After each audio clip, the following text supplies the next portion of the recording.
Hello, everybody. You're very welcome to a new episode of Redefining Cybersecurity Podcast here on the ITSPmagazine podcast network. This is Sean Martin, your host, where I get to chat about all kinds of things cybersecurity and operationalizing programs within the business.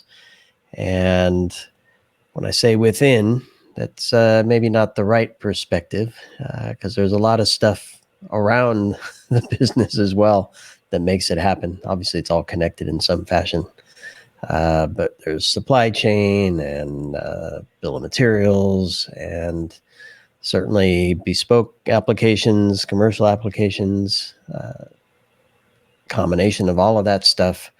And the common thread and perhaps, I don't know, even if you look at your own internal teams, is third-party risk. What are the vectors into an organization that you have to pay attention to? And perhaps, yes, open source plays a role here as well if you're building your own stuff. So I guess at the end, it's all connected. And it's an area that I've spent quite a bit of time looking at and discussing. So I'm thrilled to dig in and get an update on where things kind of sit from my guest, Branan Cooper. Thanks for being on. Sure. Thanks for having me, Sean. I'm eager to talk about third-party risk. It's obviously one of my favorite topics, and certainly one, I agree, winds its way through pretty much any other discipline of risk management or IT, cybersecurity. It has touch points with all of them. Yep, exactly. And there's also another element there that is up for debate, which is third party, because there's end parties, perhaps, which I'm sure we'll touch on today.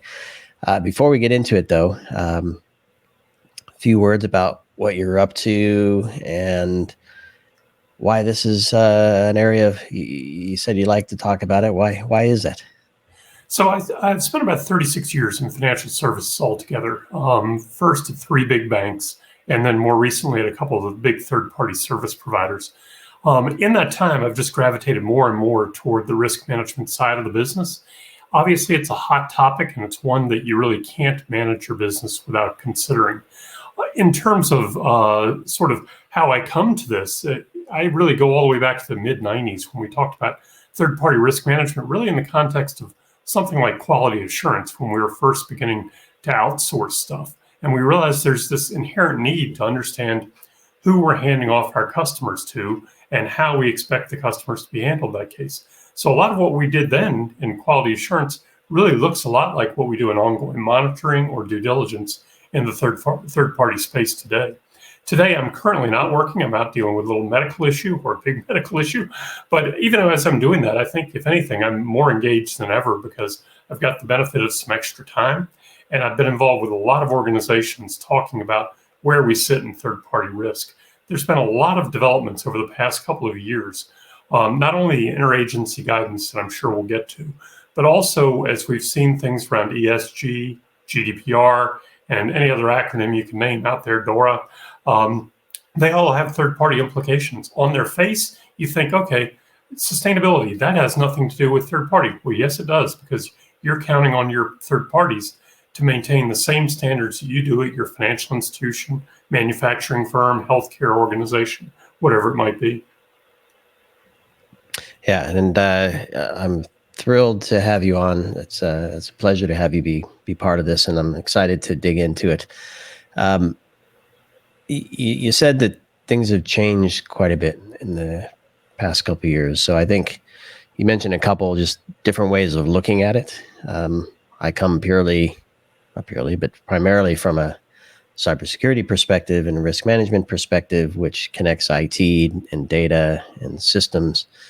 That's just one view. And of course, when you more mature organizations that sit in the financial sector often have a broader view. So I don't know, maybe can you touch on that and kind of how things have progressed over time? ESG is a good example of that, I think. Sure, absolutely. Let's kind of take a little history lesson first, maybe. Back in 2008, the FDIC introduced what was known as FIL, Financial Institution Letter 44 of 2008. That really was the first time anybody in financial service regulation sought to codify third-party risk management as a term. And it laid out some very ambitious milestones or very ambitious parameters of what they're looking for in selecting a new third party, doing the appropriate due diligence, doing the appropriate level of risk assessment, conducting ongoing monitoring, having contract standards, and also keeping your board informed and having the right reporting around all that. So that was really kind of the first stroke that caught everybody's attention and said, wow, we need to be doing something more on third-party risk than we're doing today. Flash forward a few years, and as we're going through, obviously, the financial crisis as well, and the creation of the CFPB, all of a sudden, broader powers are coming into play. The Consumer Financial Protection Bureau has authority over what's called UDAP, or unfair, deceptive, or abusive acts or practices, which really says anything that could cause a consumer harm. That's been around for a long time with one less A. The abusive standard didn't exist, but it always belonged to the Federal Trade Commission, the FTC under Section 5, I believe it was, of the FTC Act. With the CFPB coming into existence, they said we really need to look at things that could cause confusion for the consumer or could cause outright harm. They're unable to cancel a product and more fees are piling on. So that became one of their broadswords for enforcement actions. And as we began to see those enforcement actions, we realized that a lot of those were rooted in third-party risk management.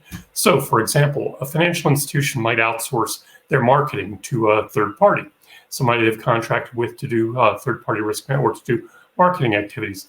That marketing firm has access to the customer's data, first of all, which obviously would concern us from a cybersecurity standpoint and a privacy standpoint. Second, it may have some control over what is marketed to the customers and the timing and frequency of that. So you can imagine if you're not keeping a close eye on that, sometimes marketing firms, either intentionally or unintentionally, may take the customer's data down paths you never wanted it to go to.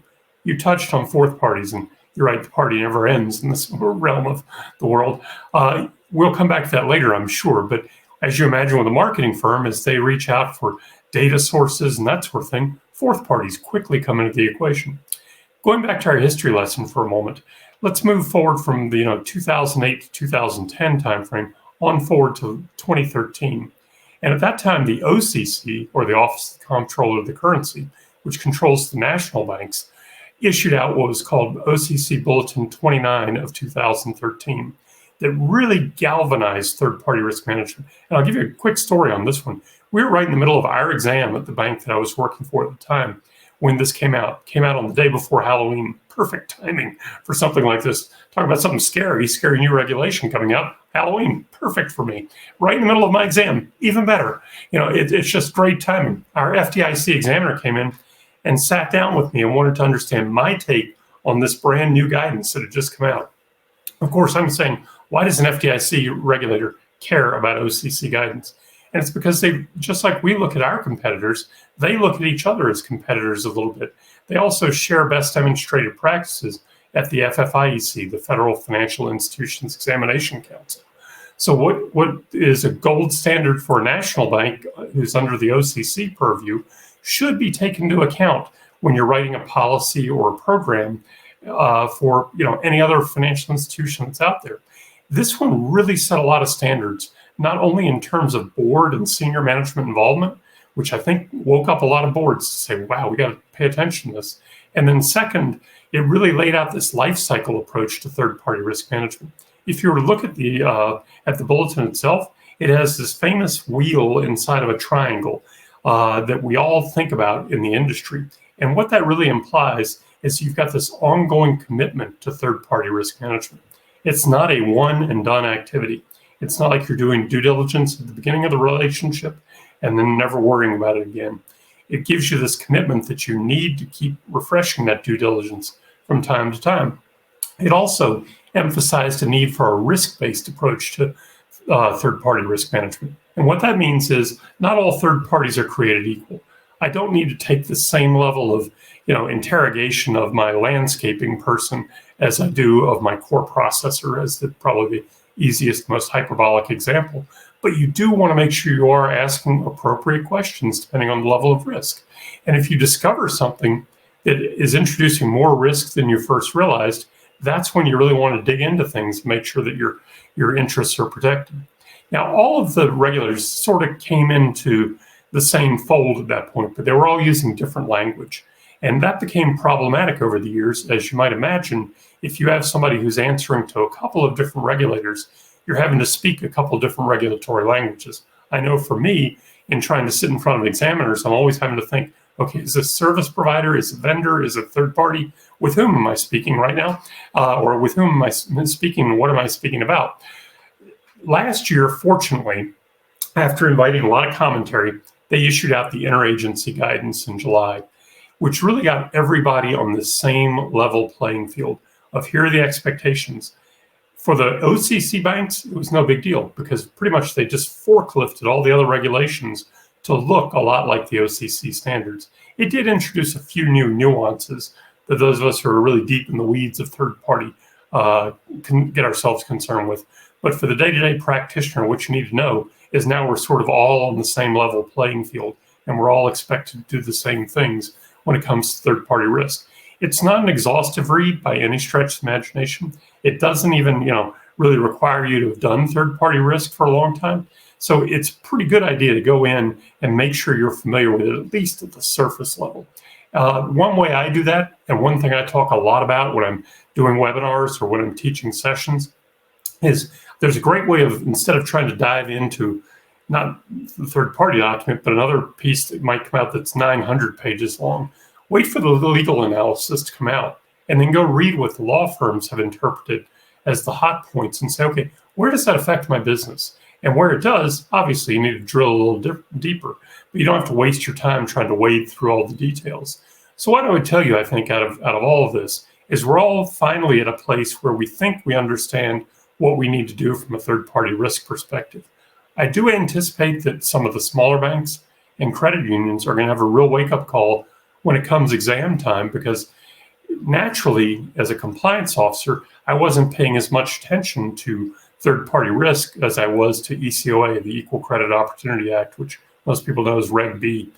I wasn't paying as much attention to it, but now it's going to come up in your exams because all of them are saying this is a priority for us.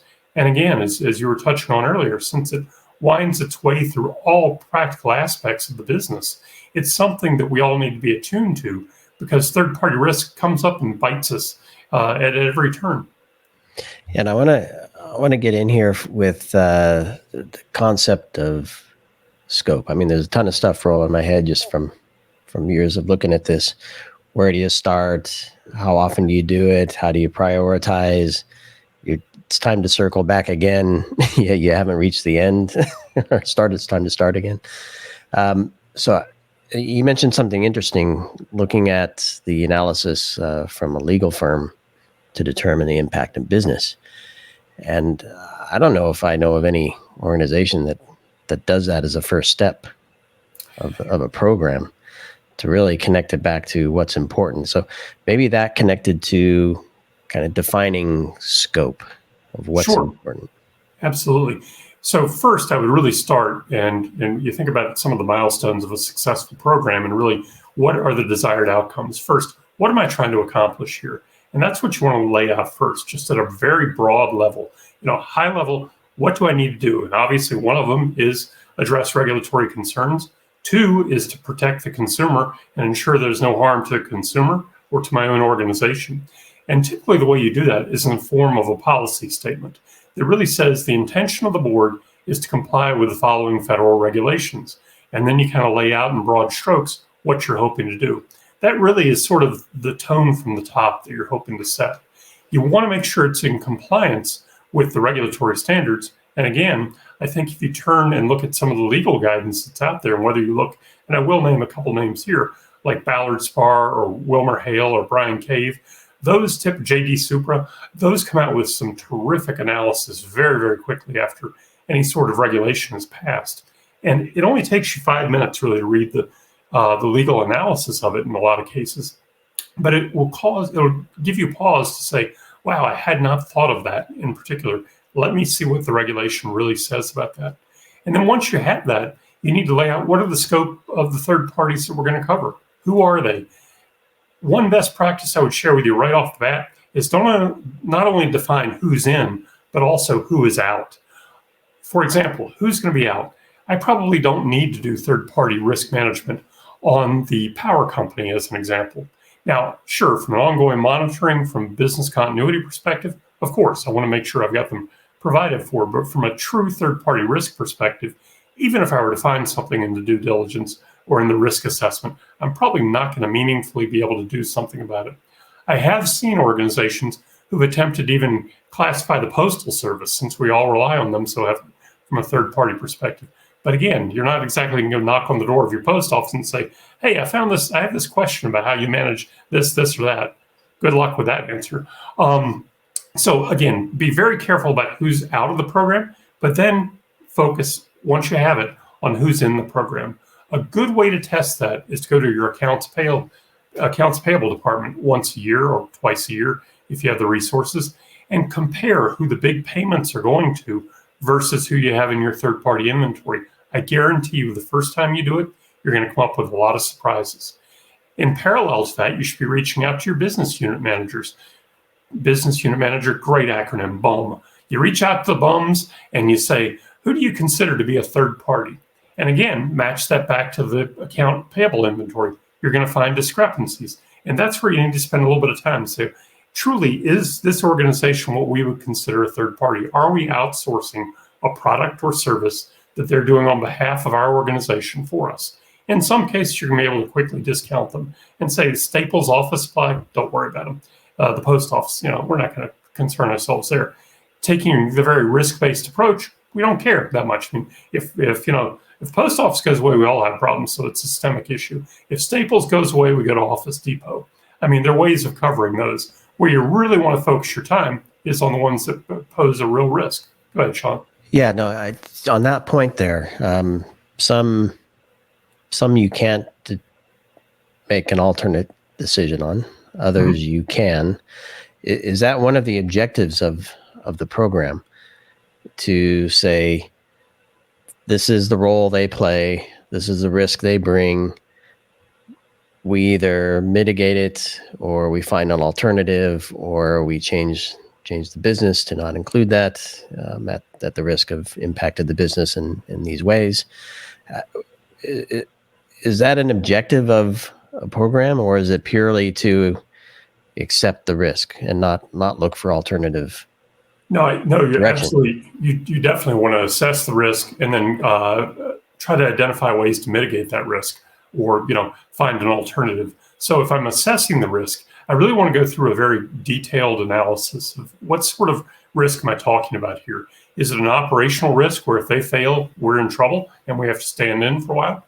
Is it a credit risk where if our policies have changed, we need to make sure that they're up to speed on those and are changing the programmer or whatever accordingly? What is the risk? Assess it, rate it. And then once you've rated that risk and identified what it is, then you can go in and determine the mitigating factors, the mitigating controls, as we would call them.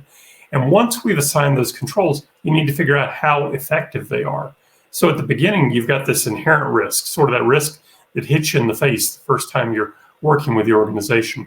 You've done a great job of assessing it. You've assigned these appropriate controls. You've deemed them to be effective. What's your residual risk? What is that level of risk that you're left with? And sometimes you're going to have a high risk organization, no matter what you think of them. A core processor, for example, no matter how well you control it, at the end of the day, since that's your lifeblood, if you're a financial institution, or your key supplier, if you're in the manufacturing business, you need to figure out an alternative. So what I would say there is even a two-step approach. One, identify who else is out there and start doing some of the preliminary due diligence so that you have the bullpen ready should you need to move. And second, with your critical third party, make sure you're negotiating an exit strategy at the time of the contract. It doesn't need to be confrontational, but I liken it to the same way that, when you hop on an airplane, you don't want to think about the worst case scenario, but you do want to know where the exit is just in case. Same thing is true here in third-party risk management. As you go into that relationship, you want to think about what happens if things go screwy. Do we have the right to break the contract? Do we have to wait till it's up for renewal? Or, oh my gosh, does it auto-renew? And then we're really stuck. So you really want to give a lot of time and consideration to it. But back to your point, Sean, it is all about identifying that risk up front, assigning the appropriate mitigants, and then being able to execute on those mitigants when needed, even if it leads to an exit of the relationship. So who's involved in that process? I'm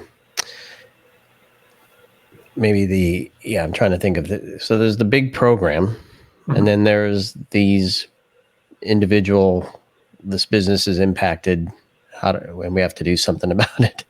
Who's involved in those processes typically? Sure. So first of all, purchasing, whatever. Great question. It really depends on the relationship, obviously, but at the front line, it's going to be the business unit manager. As a third-party risk manager, no matter how good I am, or even as a compliance officer, no matter how good I am, if the business unit manager isn't involved, nothing happens, because they're the one who has the day-to-day relationship. But that relationship goes two ways. That business unit manager needs to come back to me and say, I'm seeing this and it just doesn't seem right, or I'm hearing this. What do we do about it? And at that point, you involve a variety of people if it really is getting serious. Usually you're going to have to involve your legal team to look back at the contract.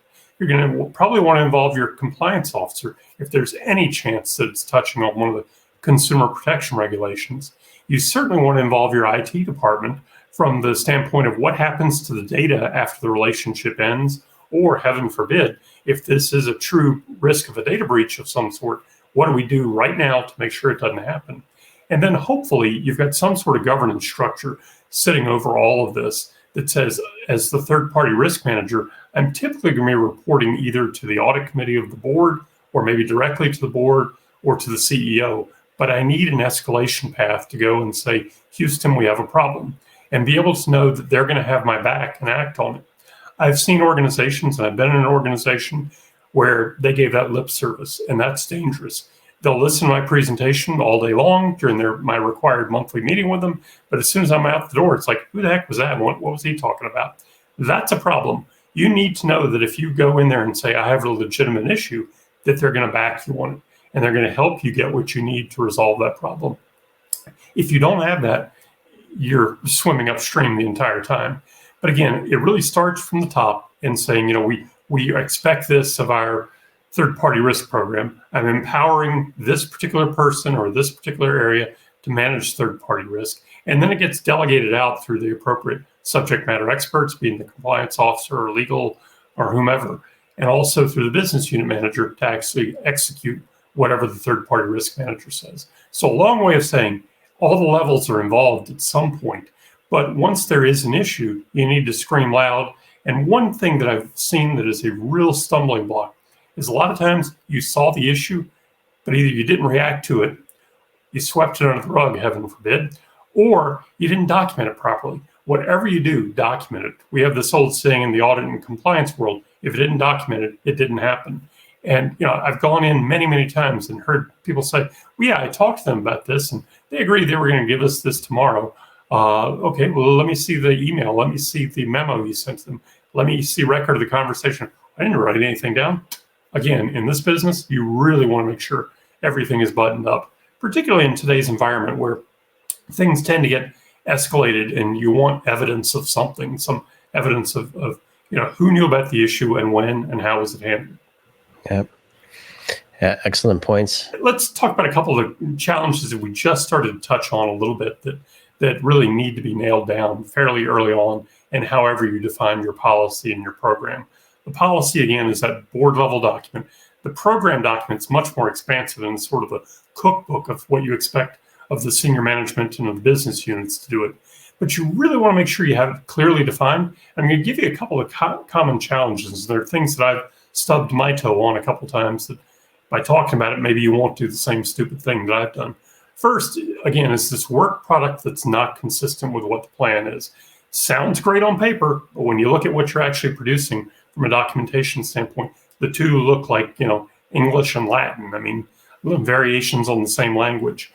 Second is the first time you hear about a new third party is when there's a problem. And I've been in that position several times where I'm in front of risk committee and a business unit's bringing up, oh, we just had this horrible data breach with XYZ vendor. And I'm going, oh my gosh, this is the first time I've ever heard of that vendor.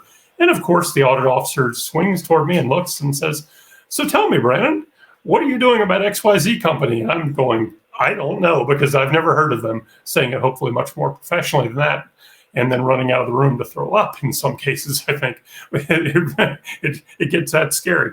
Next is a program that's not scalable, meaning you've got this great idea. And again, I've been very guilty of this, where you create this grandiose plan that works great when you're a $2 billion institution. When you're at a $25 billion institution, if you haven't kept it updated and robust and relevant to the current regulations, you're going to be in trouble. So again, you really need to make sure your program is scalable. And I have made that problem happen many times. Then you'll have those uncooperative vendors, the ones who truly will not share any information with you. You see this with the core processors in some cases, although I got to hand it to them. They've gotten a lot better about it. But they know they're the 800-pound gorilla, and they can say, my way or the highway, and you're kind of forced to accept whatever they give you. Again, I think they've gotten better, mainly because they've gotten pressure also from the regulators. They've gotten their own enforcement actions in a couple of cases, or matters requiring attention that they have to satisfy.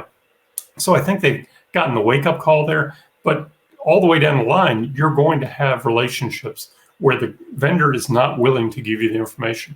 I parted ways with several vendors over the years who simply said, we don't have this, or we're not willing to get it. I had a great outsourced call center that I absolutely loved their performance, but they wouldn't give me access to like their data information security policies. They wouldn't give me records of, what testing they do on a regular basis, what they do around, patching cadence, those sort of things that I just fundamentally need to know that if I need to make a change or if we become aware of a problem, how quickly is it going into place and can we test that's happened? They weren't willing. So I had to go to my risk committee and say, look, guys, this is an unacceptable level of risk. If the business unit wants to sign off on it, I can't say no, but I really don't think it'd be in our best interest. Fortunately, in that particular case, they said, absolutely, we don't want to be doing business with them. And another one that you'll find, and I think this is going to get a lot easier with some of the recent Securities and Exchange Commission and the Treasury Department's regulations around beneficial ownership, not knowing who's in charge of organization you're doing business with. Again, now we require people to disclose all the way down to 10% ownership. Who's involved in your organization? Who are the key, executive members of the leadership team? Who are the actual owners of the corporation? You want to know that, so you make sure you're not suddenly involved with a foreign entity you weren't aware of.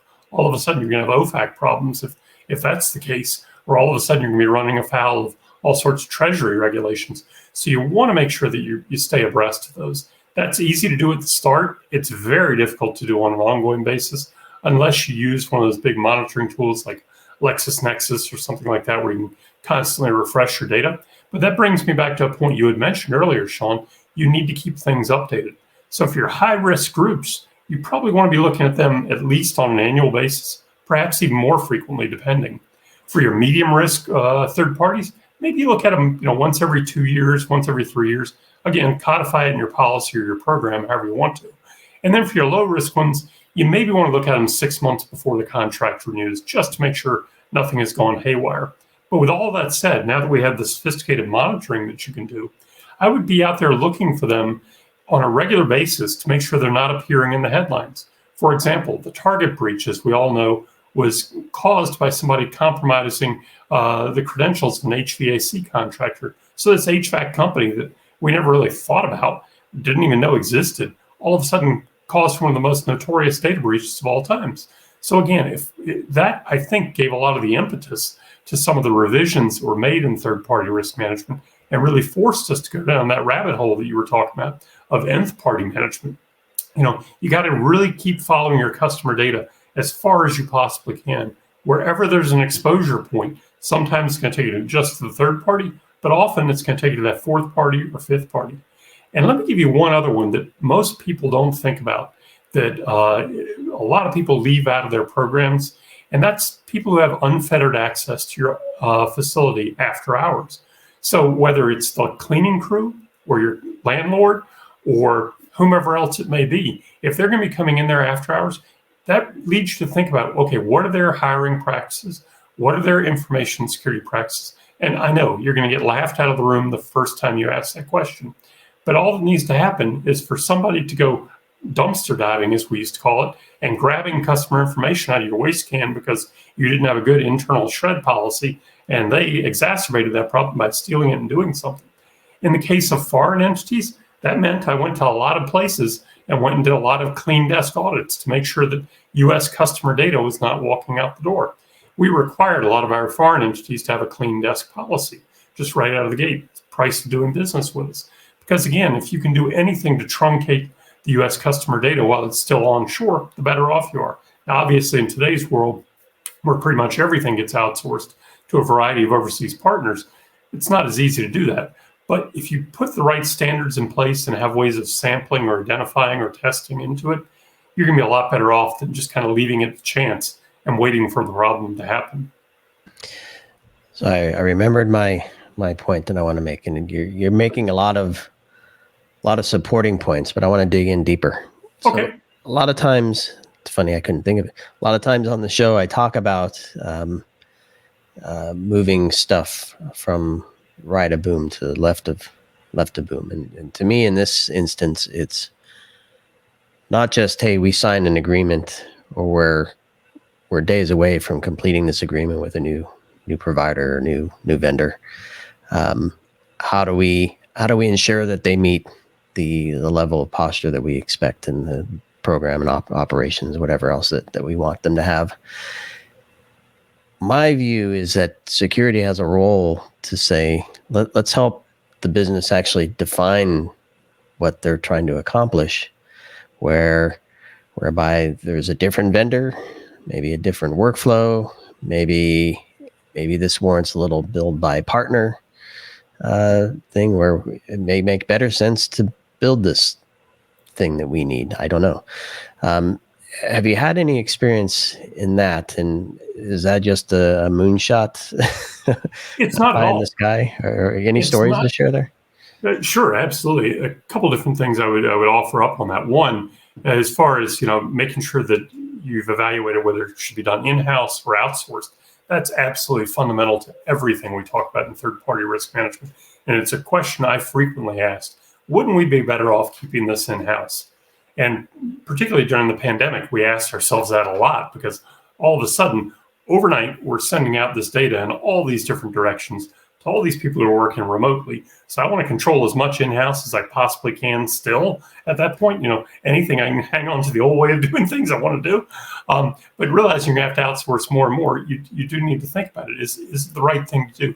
This goes back even 20 years ago in my first bank that I worked for. One of the largest projects I ever worked on, and actually helped me gravitate toward the risk management side of the spectrum, was I was managing a huge, I would call them a lending platform that had done just a great job of building out this very robust set of capabilities that we, as a big bank, thought, hey, we can do this better by building it in-house. Well, guess what? That nimble little lender out here was able to run circles around us. Every time we would introduce this new feature or new product, they're like, hey, we're one step beyond that. Look at what we're doing now. So it made sense for us to outsource more and more of it. It became a real push and pull tug of war between the IT department, who loved this new thing we're building in-house, versus the marketing folks who wanted to take advantage of every little bell and whistle that they had. So you've got to have a committee that gets together and talks about that sort of stuff. At my prior bank, we had this thing called Initial Risk Committee, where we sat down on a weekly basis and we would tee up topics just like that. Let's talk about this new technology out there. If we have somebody coming to the table tomorrow offering us something like this, what do we want to know about them? What would we expect them to have from a risk management standpoint? What sort of compliance rigor or what sort of documentation? And let's do that way upstream of ever getting into that line of business. Again, the reason being that if I can identify some of those standards up front, I know that the business unit manager or the IT manager, in going out and talking to a potential third party, is going to know what questions to ask, know what I'm going to be looking for from a third party standpoint.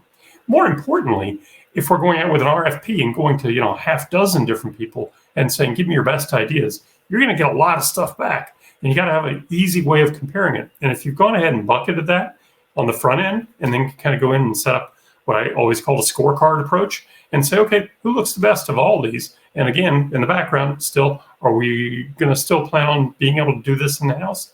Or if they fail, are we prepared to do it in-house? Again, a big consideration there. But if you put those guardrails in place up front, it becomes a lot easier. Again, the biggest horror story that I can have is finding out about a new third party right as we're getting ready to sign them. And I've had that happen where you walk into risk committee And the marketing manager slides it across the table and says, hey, we're signing these guys tomorrow. What can you find out about them for me? Okay, well, so we set a standard out there. We wanted 90 days advance notice of a new third party. Was that always reasonable? No. But for the majority of relationships, particularly the more critical ones, it's going to take you that long to negotiate the contract anyway. So let's go ahead and build that 90-day standard in there. Does it create some wasted time on my side from a third-party standpoint? Yeah, but I'd rather waste that time now than be answering the questions on the back end of why didn't we know about this going into this relationship? So did we always adhere to it? We weren't perfect, but we really got a lot better at it. And I got a lot less of those late night calls from business unit manager going, I know I should have told you about this when we're going to risk committee tomorrow with this, and we're hoping you'll support it. Oh, I've never heard of them. Who are they? Where are they? And what sort of, due diligence have we done on them? None. Okay, this can be a fun meeting tomorrow. Another sleepless night. Reach for the Ambien. So, there are some real horror stories, but the more you can do to be defined about it up front, the better off. Another real key takeaway for all of this, I think, is educate as many people as you can. With the board, it's tough because you're only going to get 15 minutes, if you're lucky, once a quarter to talk to them. But I put it on that same education schedule as I did Truth in Lending or Equal Credit Opportunity Act, where we're going to require them to go either complete a self-paced module or sit through education with us once a year. I got invited 6 years ago out to South Dakota. I got invited in February, which I got to tell you, the best time to visit South Dakota is not February. One of my companies had a subsidiary there, and I was out there frequently, and I learned to try to avoid the winter months out there. Well, lo and behold, I get hired as a contractor to come out and teach third-party risk management at a particular company in South Dakota. Nice February weather, just loved it. In any case, once I was there, once I was warmed up and not talking like I was still frozen, I discovered that in the audience was the president of the bank. So they clearly got the message. That bank clearly got the message. They needed to be front and center on third-party issues. So you better believe that everybody and their brother from the business unit, from compliance, from information technology, information security, everybody was at the table and paying attention to my education session. Some of the webinars we've done out there, they use as training materials at various banks and credit unions. And I think that helps in other organizations as well, healthcare, insurance, other financial service entities.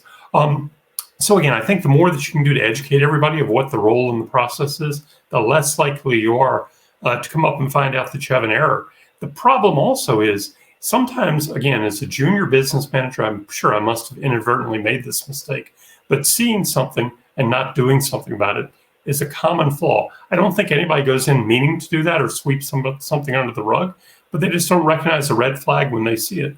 Or they take that kind of checklist mentality of, okay, great, I finally got their business continuity plan. I can just shove that in the shared drive file, check it off the list, and we're good to go. Nobody's looked at it, nobody's seen it until something happens, and then you're digging back and you go, wow, we had the smoking gun all along, and we could have prevented this whole problem if we'd only addressed it earlier on. So that's a lot of how I see ways of proactively, transferring the risk or anticipating the risk, and then being able to mitigate it on the front end rather than having this, retroactive approach to things where you're in trouble.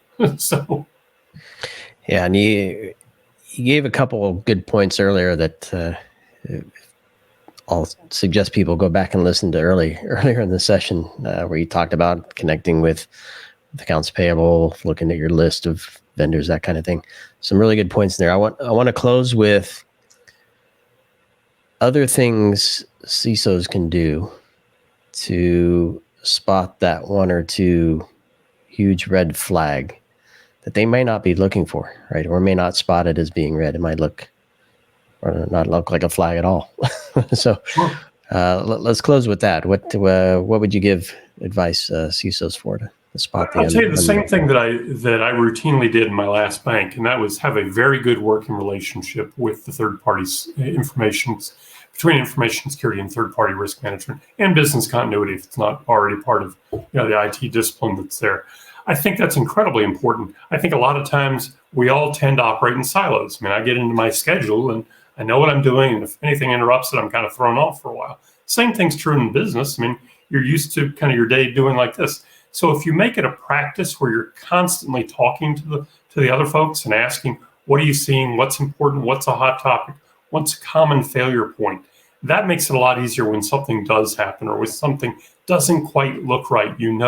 There's an easy way to escalate it and it doesn't seem scary. I'm not going to get hauled in front of the board for this one little problem. And sort of also knowing where the red lines are. If I can't get this from a vendor, is it a big issue? Come talk to me ahead of time.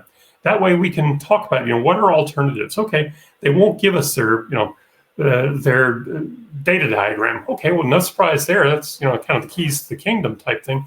But let's see some results of testing they've done, internal testing, or better yet, some sort of independent outside observer that's come in and tested them. In the case of PCI, payment card industry, PCI compliance, you're going to have a QSA who's gone in there and looked at them to certify them to say they're good at what they're doing. That's perfectly acceptable to me in terms of saying, do they have the right rigor in place? That's great. If they've got the good old SSAE reports, those are terrific as well. And again, they're evolutionary parts of it. The other part I would tell you is educate us. Those of us who are in third-party risk management or in compliance, we don't have a clue about IT. You saw that when I'm trying to set up this session. I don't have the first thing in terms of technical knowledge. I am a Luddite. I live here in Amish country practically, literally right down the road from us. So I'm in trouble when it comes to IT stuff. So tell us what we need to know. Tell us enough to ask the right questions so that when we're talking to a third party, we can help IT, we can help cybersecurity get the information they need and not sound like an idiot in the process of doing it. I'm good enough doing that anyway. So those are the kind of common tools. I do think it goes all back to a couple key things, though. It's documentation from start to finish. It's keeping your board involved and having everybody in the organization know what their role is and being willing to communicate in both directions. Celebrate the successes as you go along, because there are plenty of them where we've avoided a costly contract problem. We've identified something that could have turned into a regulatory problem. I've had a lot of those on my side. Learn from the mistakes, read what happens either to your own organization or enforcement actions that are out there, and be willing to take action based on those things. And then communicate, just simply communicate. Talk to the people around you. What are you seeing and hearing? What are you doing or what are you seeing out there in the industry even that may be a concern for us tomorrow? And if you do all that, third-party risk management doesn't become easy, but at least it becomes a lot less scary on a day-to-day basis. Also, I would finally, I'd be remiss if I didn't think about this one, and that is kind of the worst case scenario you mentioned earlier. What if we do have to exit this relationship, or what if there is a breach? What is the communication strategy within my organization? Who needs to know and when, and who gets to make decisions in all of this? In a lot of cases, that may be me going to the president of the organization and saying, here's the problem, here's what we've done to attempt to mitigate it. It's still too high of a risk to accept. So how do we move on from this relationship? It's going to be painful. There are going to be times you get to be the bad guy. But at the end of the day, it's the right thing to do for you. It's the right thing to do for the organization. It's the right thing to do for the consumer. And it's what the regulators are expecting. Yep. Yeah, I've spoken to some CISOs. They actually do their IR tabletops with some of their core vendors as well. Absolutely. Just to know what that's going to look like. Absolutely. Yeah. Totally. You can't say, well, that's them when something big is happening. Well, Branan, it's a pleasure chatting with you. It's great to get your perspective on this topic. Definitely a different view than I've had. I'm much more on the operational end of things and looking at spreadsheets and tools and things like that. So to have this view is fantastic. So I really appreciate that.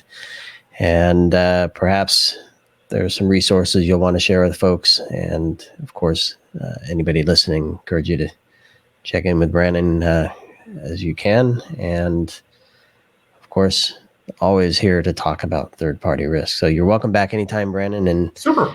And hope everybody enjoyed this. Please be sure to share, subscribe, and stay tuned. Thanks, Branan. Talk to you soon. Thanks very much. Appreciate the time.